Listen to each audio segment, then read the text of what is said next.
How to apply for Canada PR from UK. First of all, determine your eligibility for express entry, the main pathway for skilled workers. You'll need a valid language test, proof of funds, and an educational credential assessment, ECA, if your education was outside Canada.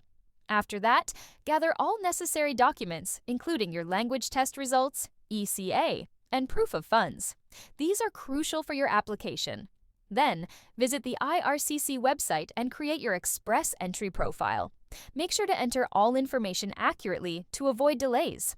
Now, submit your profile and wait for an invitation to apply. ITA. Ensure your profile is complete and accurate to avoid automatic rejection.